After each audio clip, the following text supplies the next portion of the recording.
Hi guys! Welcome to our last episode of the season for Music by Mads.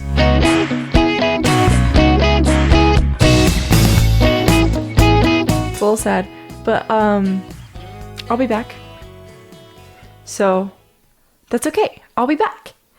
That'll likely be in mid to late January, just because I've got lots of things going on. I'm graduating. I've got to move. I mean the holidays, it's a whole thing. So once we're settled and in place, in a good place, we'll kick it back up. Yeah. There's a lot going on in the music world right now. Grammy nominations just came out a little over a week ago now. So I wanted to talk about this real quick because there's a lot I agree with. I think the big categories are well stacked. I have my favorites, but obviously the community will pick what they think is best. And in case you missed it, here are all of the nominations, and I'll talk more about kind of what I agree with. So for Record of the Year, we've got DTMF by Bad Bunny, Man-Child, Anxiety by Doechii. Man-Child is by Sabrina Carpenter, I should say. Wildflower by Billie Eilish, Abracadabra by Lady Gaga, Luther by Kendrick Lamar and featuring SZA, The Subway by Chappell Roan, and then Apartment by Rosé and Bruno Mars. Hopefully that's how that's supposed to be said. I haven't listened to that song all the way through, but I've listened to bits of it. Starting off with the Record of the Year category, I like a lot of the choices. I haven't listened to all of them, but a case can be made for each of them.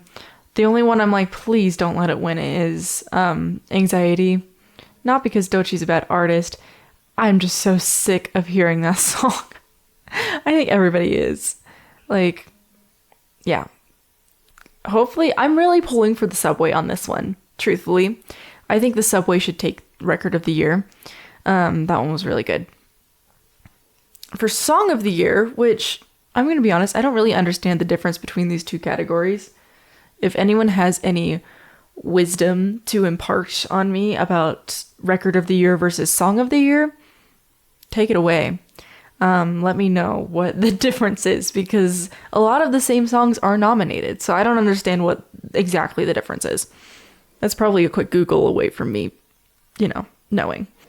So for Song of the Year, we have Abracadabra by Lady Gaga again, Apartment by Rosé and Bruno Mars, DTMF by Bad Bunny, Golden from K-Pop Demon Hunters, which is a new one for this category, Luther by Kendrick Lamar featuring SZA, Man-Child by Sabrina Carpenter, Wildflower by Billie Eilish.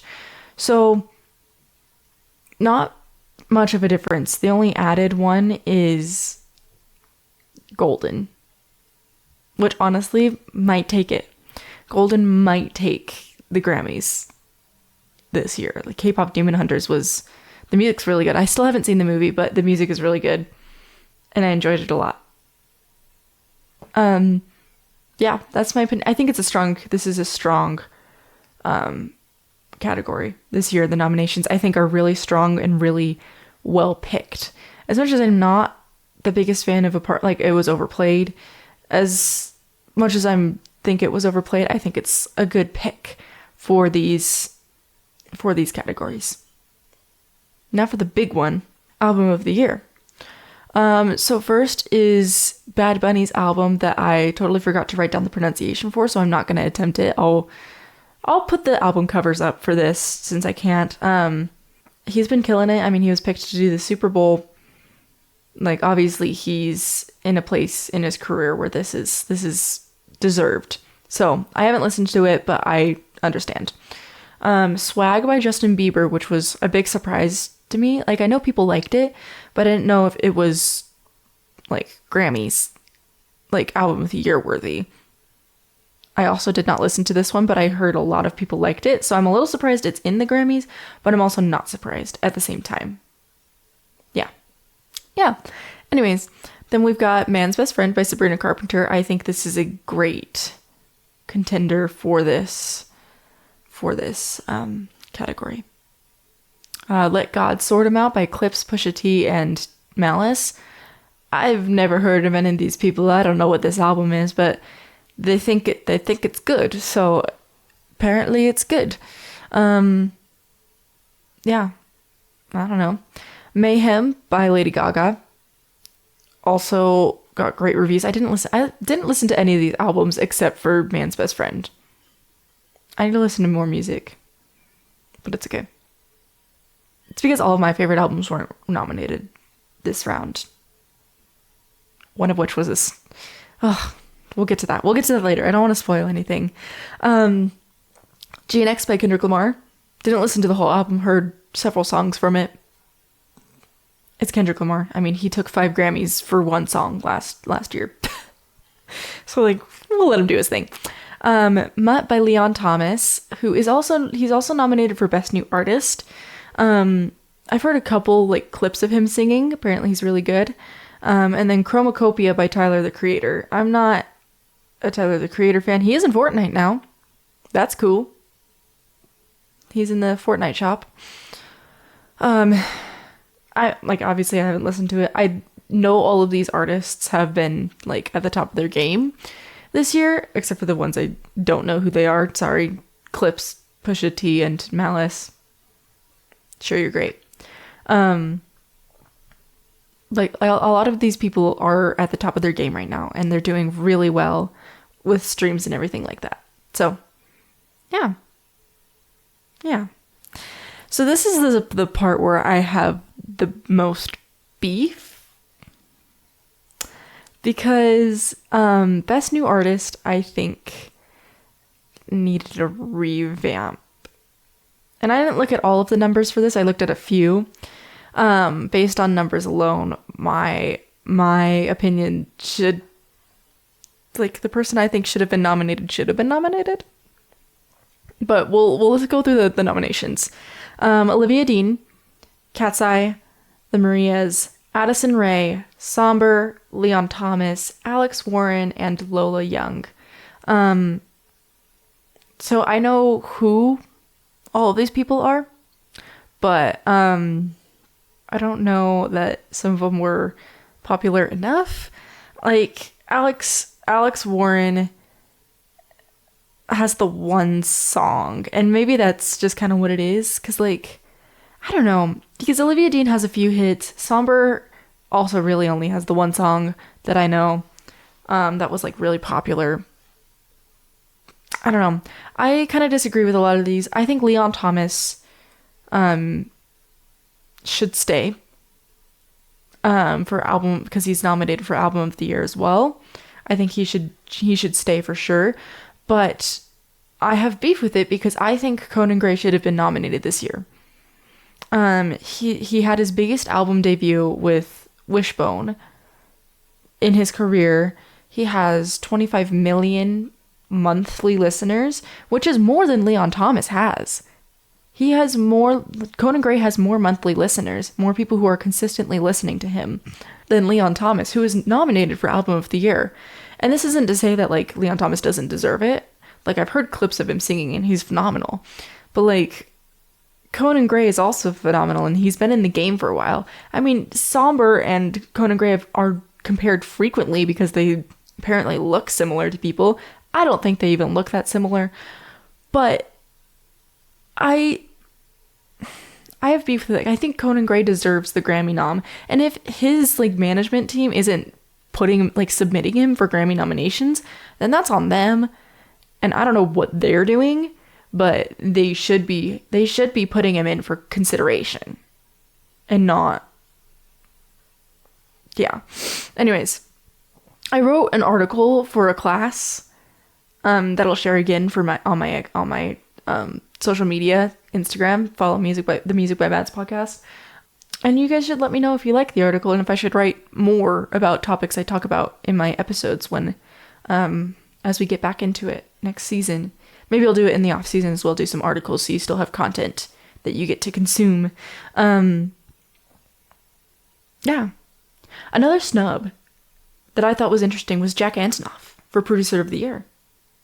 Because Man's Best Friend, like Sabrina Carpenter, got nominated for 6 Grammys. And Jack Antonoff was one of the main producers on Man's Best Friend. Like, I don't understand why he wasn't. Maybe it's just because they're tired of him, which I don't think is a valid argument. Like, he's at the top of his game. Again, like all of these other people, he's at the top of his game. He should be. Yeah. I am glad that Amy Allen was nominated because she's worked with so many great artists, specifically Sabrina Carpenter, in this context. But yeah. Anyways, just a reminder, in case you haven't heard this fact yet, if you're still in the camp of like, why wasn't Taylor Swift nominated? Her album is eligible for the next cycle of Grammys, not this one. It released too late to be submitted. So there you have it. Just in case you didn't know. I feel like everybody at this point knows that, but now you do if you didn't, and you double know if you already did. Anyways, let's get into it. Our big topic today is Wishbone by Conan Gray. I loved this album. It's his biggest debut yet. That's what I kind of talked about for a second. And obviously, from the title of this episode, it's the Wishbone Pajama Party. I am in my pajamas. Hopefully, you're also in your pajamas. I wish I could be in my pajamas to listen to it, but this comes out on Monday and I have school. I could listen to it when I get home, but I usually listen to it when I'm driving back and forth places. Yeah, I loved this album. Conan Gray has just been amazing the past couple years, especially. Like, I think he deserves so much more praise than he's already getting, because he's really stepped up his game, honestly. Like, since Super 8, Found Heaven and Wishbone, which are two of the covers I have on my door, like, he has stepped up his game, writing, like, everything. Everything. He had a really successful first leg of his tour, and it looked really fun. I really wanted to go, but it didn't work with scheduling, and it was a little expensive, and it wasn't worth going. The cost outweighed the benefits, essentially, because I would have had to miss class and stuff, which would have been awkward. And now he's going on a world tour, which I also wish I could go on, but that's even more expensive, so I can't do that. Anyone got Paris money for me? I'll go to Paris to see Conan Gray. That sounds great. Yeah, I think he deserves his flowers, and honestly, I'm just waiting for the day where he's a Fortnite skin. He's expressed so many times in the past, he's like, make me a Fortnite skin. Like, let me be a Fortnite skin. I would buy it. I would buy it 1,000,000%. I'm saving my V-Bucks. I'm like, legit, I have started saving my V-Bucks for this purpose. I will not be buying anything. Although the new Mystical Magical emote, the Benson Boone emote, is actually pretty fire. I kind of want it. It's silly. I love it. I love how silly that song is. Oh, everybody hates it, but it's so funny. It's so good. It's just such a silly... I love it. Anyways, that was an aside. I want the Conan Gray Fortnite skin when it happens. It'll happen someday. And it should be happening. Like, he is getting so much more popularity. This is also exposure for him to be partnering with Fortnite. Like, it could work so well for both of their brands. Like, come on. Give me those, like, his sailor outfits, his pirate outfit. Like, come on, the costuming, all of the Found Heaven costuming from that tour. It's so perfect. It's so perfect. We already had Sabrina Carpenter. Give me Conan Gray. I have Sabrina Carpenter. Give me another one. Give me Conan Gray. They will be my two most played skins. For real. Anyways. That was like a really long tangent. I lost where I was in my outline. Oh yeah. So the album, the actual thing we're supposed to talk about today, it's 12 tracks, comes in at about 40 minutes long. 12 tracks was a really popular number for albums this year. Like, Man's Best Friend was 12 tracks, The Life of a Showgirl was 12 tracks, Wishbone was 12 tracks. Maybe it's just artists I like going with 12s. speaking of the life of the showgirl, I want to go a little bit deeper than I did for that episode. So this might be more on the technical side of things, more lyric based. Yeah. Let's just jump right into it. So the first track is Actor. So I think this was a fantastic album opening. I think this was the right way to open the album. I think it recaps and introduces the story really well. It's all about acting like everything's fine, but it really sucks because the other person's better at acting like everything's fine, like they don't care. Actor, hence. It's just it feels like an album opener. I don't know how else to describe it. It just feels like, yes, this is the start of something. Yeah. The start of something new. Start of something new. Anyways, High School Musical. The chorus on this one is it's devastatingly beautiful. The lyrics, they go, but the church bells won't stop ringing for an undid wedding day. And you've spent the summer drinking while I spent it being erased. And I tried to hide the feeling, but it just won't go away. And I love how, like, rambly it is. Like, it just kind of feels very stream of thought. Like, I'm just going to keep talking.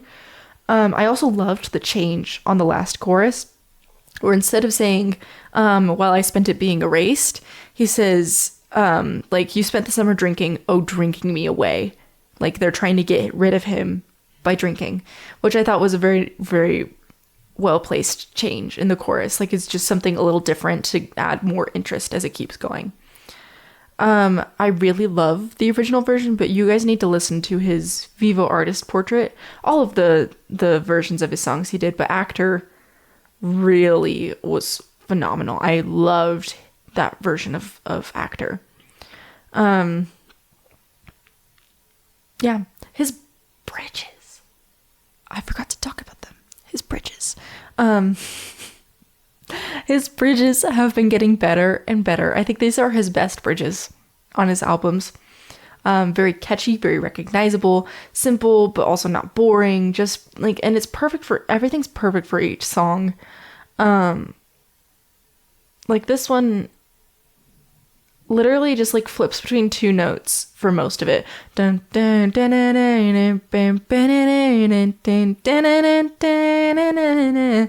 That was wrong. I said a wrong statement. That last little line was also wrong. It flips between a static note and then it raises each time. That's what it does, and doesn't flip between two notes. But I think it's just so simple, but it's so like catchy and it feels fresh. Like, it doesn't feel like it's an outplayed melody line. It feels fresh every single time you hear it. I also love that he still is exploring his lower register. It really only helps his music.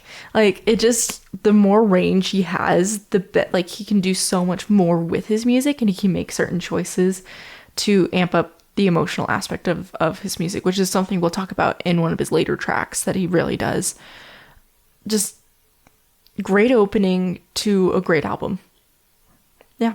The second track on Wishbone is this song, and this was the lead single for this album. And when it came out, I was like 1,000,000% convinced this was going to be a happy album. I was very wrong. This is like the one happy song on the album. Like, Conan, can we just make you happy so you can write a nice happy album for yourself? I loved the strings on this one. I thought it feels very road trippy in a lot of ways. Like, it's just perfect when you're like driving middle of nowhere. It's just like, this is the perfect song. It just feels like, it's just lovely. Yeah.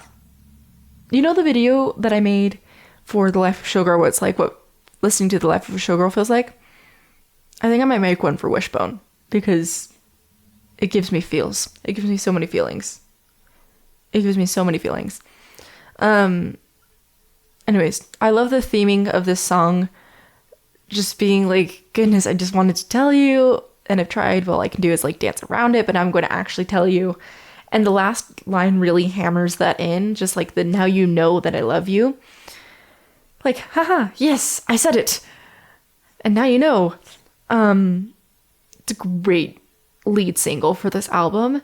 I definitely wouldn't say it's the best song on this album, but as a lead single, it was great, and especially getting followed up by the next single, which is actually the next song on the album, which is a crazy switch up. Because Vodka Cranberry is so sad. It's such a sad song. But this switch up was so necessary for the theming of the album, and I'm glad that those were the two lead singles that he picked. Because he gives us this like, oh, happy, and then never mind, I am not in any way happy. Which follows the progression of the of the relationship that he introduced in Actor, because these are the first three songs.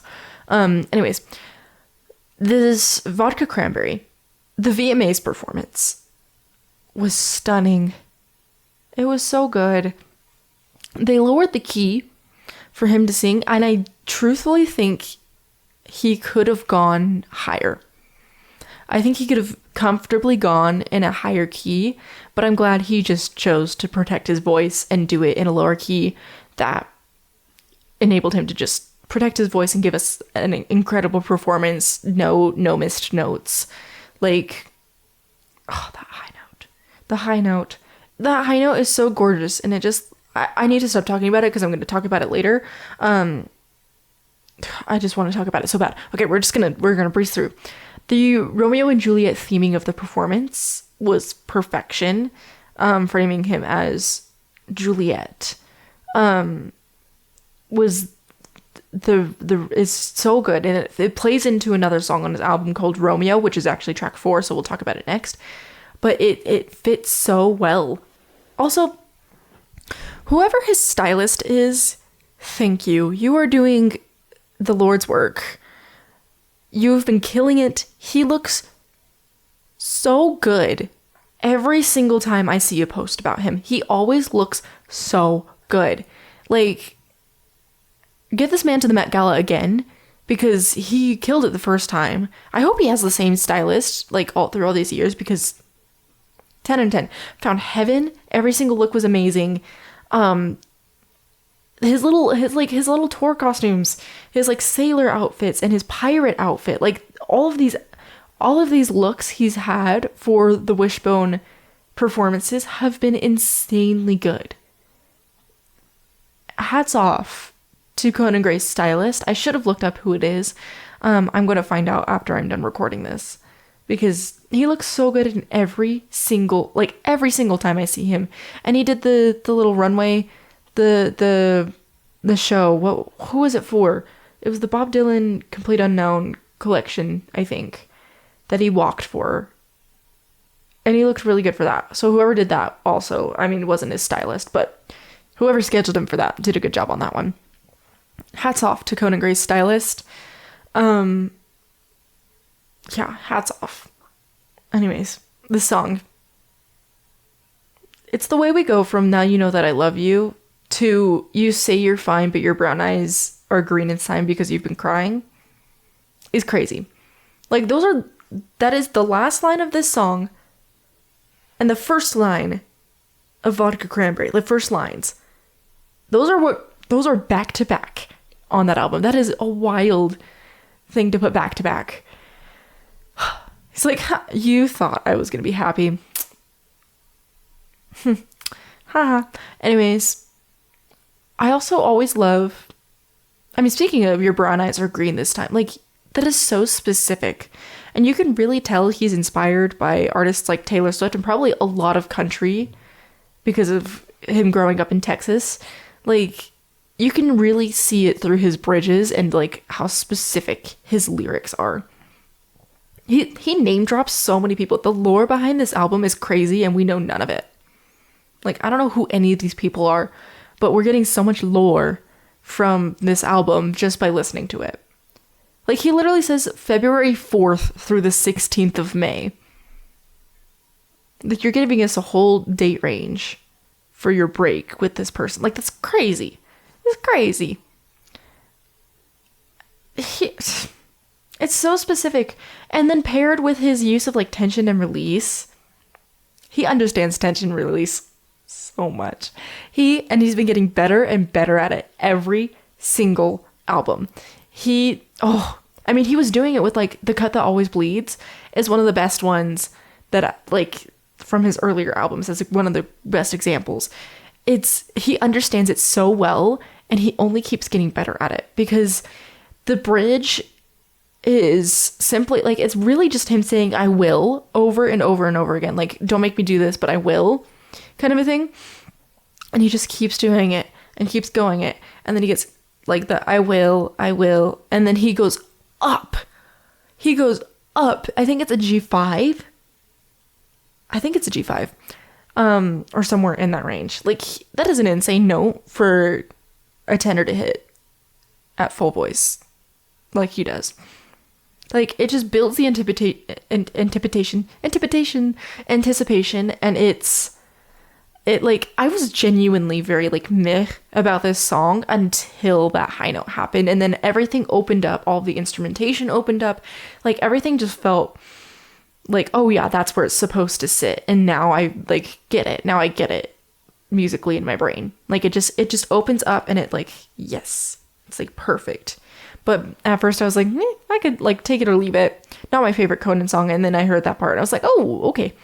So we're serious on this album, and this is okay. Anyways, yeah, crazy. I love vodka cranberry.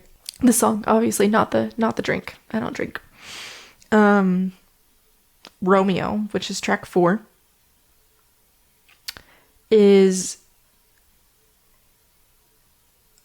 I loved the trumpet line. I didn't actually put this in my outline. I was just trying to figure out where to start. The trumpet line, the cute little intro that it does is very fun. I think it fits the song quite well. He has so many like, he puts this person on blast through this whole album, and I love it. I love that for him. Like he literally goes, even on my worst day, I was never treating you the selfish way you were treating me, which like, put this man on blast, Conan. Get him. Wow. The literary references too. Everything has been so on point with this album. Like, it's so perfectly used. Like, I drank your poison from your lips. I took that blade into my ribs. He just makes himself so obviously Juliet in the situation, but the person he's talking about isn't Romeo, which is like the whole point of the song. And he just like, oh, what a year as well. Like, it was so amazing with the Shakespeare, and what a year for Shakespeare in music, because we've got Fate of Ophelia, which I already talked about, Bedchem, which is a little further back. It used it very, very minorly. It was a little more than a year ago, but Bedchem by Sabrina Carpenter, and now Romeo from Conan Gray. I probably could do a whole like Shakespeare and pop music, because I'm sure there's more pop music out there that uses Shakespeare references. I probably could do a whole episode talking about that and just going into depth of like what they're referencing, why they're referencing it, like the whole thing. Anyways, speaking of the lyrics for that, it's Where Art Thou? I'm All Alone Now, and just like keep going through that. It's a perfect incorporation of the balcony scene from Romeo and Juliet. I'm pretty sure it's the balcony scene. I might be wrong. Am I remembering that wrong? Somebody call me out if I'm wrong. I think it's the balcony scene. But yeah, great song. Good one. I was talking about this with a friend, and she was like, yeah, this was immediately our favorite song. It's a good one. It's among my upper half of the rankings I did. So you're gonna hear that later. Anyways, My World. I saw someone say this online, but they said that it could possibly be about his dad, at least a little bit. And I really love that perspective. I don't know if that's necessarily true. And that's how Conan wanted it to come across, but it could be. I think that's an interesting perspective, and I love that perspective. And I'll tell you why later, because I want to talk about that more in depth later, and not now. The descending scale on this on this song is so good. It's another example of like a super simple melody line that just feels so fresh. Like, it doesn't feel like it's just a descending scale. It feels fresh and fun. Just a very like, why would I listen to you? This is my life. Like, I don't care what you say anymore. This is my life. Billy Joel. Long Island. Billy Joel one more time. Anyways, New Girl. My favorite cowboy, Billy Joel. No one's gonna get that joke. There's gonna be like 2 people, if they listen to it, that'll get that joke. But yeah, Billy Joel, my favorite cowboy. That's just a stupid inside joke. I love that one. I think about it often. Of all the bridges on this album, though, I think My World might have my least favorite. Like, it's a solid bridge, and it's very fun to sing, and it fits the album. It fits, not the album, the song. I mean, everything fits the album, but the song specifically. But it's just not I don't vibe with it quite as much. I do love the modulation on it, though. I love that we go up and then back down to the original key, back at the chorus. Anyways. Class Clown. I've been listening to Class Clown a lot lately. I've been really loving it. It's about his family. And for those of you who are unfamiliar, we don't like his parents, especially his dad. This song is a great example, but also listen to Family Line if you really, it's a little more on the nose about things that went on in his childhood. Like, there were literally videos of him just sobbing trying to sing Family Line live. Like, you don't have to perform it, dude. Like, we're okay if you don't want to perform that one, but it is a fantastic song. It makes me really sad, so I don't listen to it very often. So yeah, we do not like his parents. More specifically, his dad. He's awful. We don't like his parents, and I hope they are just watching him and being like, we suck. Because, yeah. Yeah. The first verse of this song really sets the tone for the entire song. And there's a lot to unpack in it, so I'm just going to read you the lyrics that I wrote down from it, and then we'll go like half and half, talking about what he's talking about, because there's a lot of metaphors that kind of get twisted in, and first listen, it's kind of hard. But he says, growing up didn't go how I'd like. It twists and turns like the limbs of a pine, trying to grow on an earth that writhes, and do it all with a bigger smile. Half my friends barely know who I am, and there's none at fault but this own singing man. Don't want to hear that I'm trailer trash. It's a heavy topic for crystal glass. So it's a lot to unpack. So we're just gonna go kind of half and half, where it's like he goes, growing up didn't go how I'd like it. Twists and turns like the limbs of a pine, trying to grow on an earth that writhes, and do it all with a bigger smile. So his life was constantly moving. It is still constantly moving, but specifically in his childhood, it was constantly moving. There was no stability. And then he talks about how half my friends barely know who I am, and there's none at fault but this own singing man.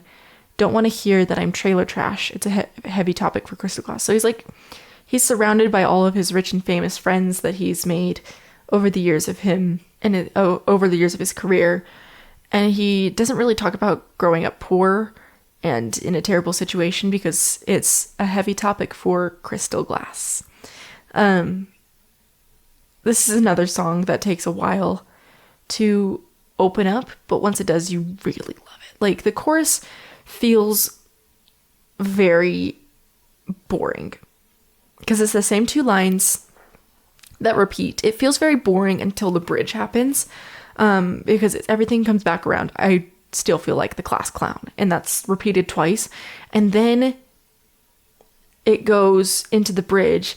Everything is over now. I still feel like the class clown. Like, if I get older now, I'll let my younger version down, and if I stop laughing, all the blood will just start pouring out, because everything comes back around, and I still feel like the class clown. Like, that's such a full circle way to describe it, and it just, like, the the instrumentation gets heavy, there's more lyrics, everything just like it feels more like there's just more, and it feels almost frantic in a way. And then it like it lightens up until the outro when it kind of comes back in with that heavy instrumentation. It feels like a camera circling you. Like that's how the music feels, is like you're circling around this person, this figure that like, yeah, I've really grown to love this song a lot more. I liked it first few listens, I should say. But I really, in the last couple weeks, have just attached to it and been like, wow, this is a really good song. So I'm really loving this one. Yeah, it's just so emotional. Also, Mr. Conan Gray, sir, if you are listening to this, I do have a music video concept for this. DM me, I guess. I don't know. Obviously, I'm mostly joking. That would probably never happen in my entire life. But I do have I love thinking about songs in terms of music videos because it's just fun to conceptualize in my brain. I just like putting it together, and I just have lots of cool ideas for this. It would be devastating. Count on me for that. Anyways, Nauseous is the next track. I think this is track 6, so this is halfway through the album. But it's talking about how this person is perfect on paper, but not in practice. And he says this line, and maybe that's why I feel safe with bad guys, because when they hurt me, I won't be surprised. It's crazy. It's a crazy. It's just visceral imagery. Like, it's just, I don't know how to describe it. It just like, you feel it, because he cuts out all of the instruments. It's just his voice when he says, I won't be surprised. And he does it like higher. I won't be surprised. Oh, it's just so good. And then he goes, and then he comes, all the instrumental comes back in when it gets to the chorus. And it's just, yeah, I just don't know how to describe it. I loved the bridge on this one. And of course, I can't think of what it sounds like right now when I'm talking about this. I cannot think of it for the life of me. So go listen to Nauseous so you know what I'm talking about. I should have written it down and it would have come back to me. But yeah, it's so good. I do love Nauseous. It's not one of my favorites on the album. I think I put it lower in the rankings, but I do love listening to it. Yeah. Caramel, which some people are going to disagree with me saying caramel. I don't care. It's caramel. In the context of the song, I do say caramel because that's how it's said. But yeah, this is one of my favorites. It was a very needed upbeat song because we just had Class Clown and Nauseous back to back, which are both very heavy songs. And this one's also heavy, but it's more upbeat, so it's easier to digest a little bit. Just very needed. I loved, he has this alternate melody line with this like extra couple lines in the second verse. Oh, it scratches my brain in the right way. It just is so satisfying to listen to. This whole song is. It's just so fun. I think this is one of the shortest on the album too. Maybe I'm wrong, but that's a crime against humanity. All the best songs, I swear, are always the shortest ones, and you just want them to keep going, but they don't. Yeah. Anyways, who wants to be sad again? Because instead of being upbeat sad, we're gonna be slow sad. Connell is track 9. I've actually also been vibing to this one a lot lately. Like, this one has grown on me a lot. He really went for the kill in the lyrics, like, and you remind me how good it feels to hurt, yet you remind me of how little I deserve. Like, ouch. Conan. Homie. Why? Why do you have to go for the kill? Because I'm the one you're killing in this. The outro, I will say, was very jarring the first time I heard it, and the song could function without it, but it's grown on me, for sure. I like it a lot better. Obviously, it's meant to be there because Conan put it there. Man, that one's a good one. He just really went for the kill on that one. Like, he also talks about you remind me of my father slurring words. Like, whew, it's another heavy one. He talks a lot about his family on this album, which I was a little surprised about. But I also shouldn't have been surprised about, because it's been a theme for his album, and that's something he's gonna probably talk about forever and ever, because you would. Yeah. So Sunset Tower is track 10. This is probably my least favorite on the album. It just didn't stand out to me like the rest did. Which obviously is a subjective thing. That might be some people's favorite. I do love the theme of the song, like, don't tell me if you're doing well, like, relatable. It just didn't stand out to me. I do love the little extra line in the end of the chorus, and I also didn't write this one down. I'm being so dumb with my outline. I didn't write it down, so now I can't think of what it is. Go listen to Sunset Tower and you'll understand. It just didn't stand out to me. It's very fun. I think it's the outlier on this album, but some people really love it, so that's their prerogative. Anyways, 1111 is the 11th track on this album, and it is hands down my favorite song. It is 100% my favorite. Usually with albums, I'm like, oh, they're like, these ones kind of tie, and these ones like are super close second. Nope, this is 100% my favorite one. Like, it full on made me cry the first time I heard it at a very specific part, which we'll discuss, which comes in with that tension and release thing we talked about with Vodka Cranberry, and literally the rest of the album too, because no one does it like Conan Gray right now. I love where his voice sits on this song. He does a lower chorus. It's so unique for pop music right now, because I don't feel like many people go lower in range for the chorus, but he keeps it low and mellow, which plays a huge part in the rest of the song. It's all about missing someone and like holding on to the hope that they'll come back. I love the flippy melody on the pre-chorus. He does it like a I wait. Really bad rendition of it. I need water. I don't have water right now, and it's okay. But I love that little flippy melody, the back and forth. So good. So good. So now we get to talk about the part that like really got me. The bridge, it by itself is like meh. It's meh.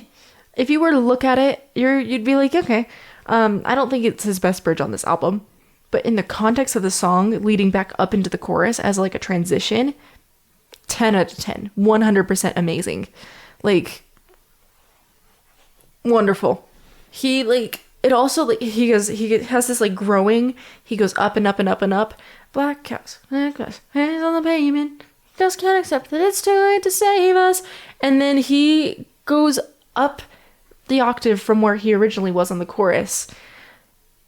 And it's like, I just got a chill thinking about it. Like, this is the part I cried at, because it just like, all of a sudden everything goes crazy. Like, it just like everywhere, insanity, like lovely insanity. And I just, wow. It's just so wow to me that it's like, it really got me. I think this is some of his best work on this album, and specifically on this song. I love it. Anyways. Yeah. We're on the last track. This is track 12, which is called Care. And on the vinyl, it's really cool because 1111 and Care transition into each other. But they don't do it on the digital version, which I love. I think that's fun. The pre-chorus melody scratches my brain. Life is so much better than if we don't speak. But everything like melts into each other, and he has like the da. Yeah, that was really bad. That wasn't even close, but it like everything melts into each other, and it just kind of keeps going. The riff on Care in the chorus is so hard. It's so annoyingly hard. And he does it flawlessly every single time live. Goodness, Conan, why do you have to be amazing at everything? Mistook who you are for who you be. Yep. What a bar. What a bar. Feel that. This might be the best bridge on the album. I think it might be. The yelly feeling to it is really great. It's just fun, and this is a great album closer. Like, it's good. And like, it feels, the strings are here. It just feels very full, and it like brings in all of the elements of previous songs to the last song on the album. So final thoughts, we're gonna wrap this up. I think this might be his best album. Even better than Found Heaven, which almost pains me to say because I love that album. Wishbone is just next level for Conan Gray. He's keeps going up and up and up, and I genuinely think this is probably his best work. Yeah. Like, it's so good. It's phenomenal. And I guess that makes it time to rank the album. Of course, these rankings will change over time because it just will. But this is my current ranking. In first, clearly we have 11:11. Then in second, I've got Care. Third is Class Clown.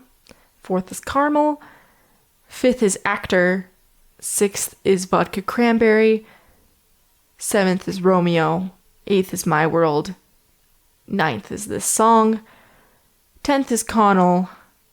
11th is Nauseous. And then in last is Sunset Tower. Just didn't stand out to me. Yeah, I think I explained my case well with this one. To wrap up, I love Wishbone. Thank you for joining the Wishbone Pajama Party here on the Music by Mads podcast. Love y'all. Get my other half of my heart. Love y'all. I will be back for another season. Most likely in January, like I said earlier. I'll stay decently active on socials, so go follow me on Facebook and Instagram and stuff, and follow the podcast so you know when it's coming back, because I'll announce stuff on everything. But I will be taking a break for a while because a lot of life changes are happening, and I want to make sure I am able to do it well and not just scrap it together. So we'll see you for that. Before we go, it's time for our very last song of the day. So this is the first time we'll have repeats on the playlist, but all of these will be on there.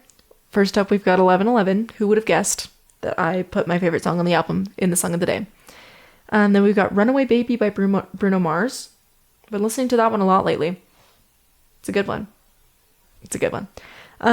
Caramel, Actor, Vodka Cranberry, Put on a Smile by Silk Sonic and Bruno Mars. I've had that one stuck in my head a lot lately. It's a good one.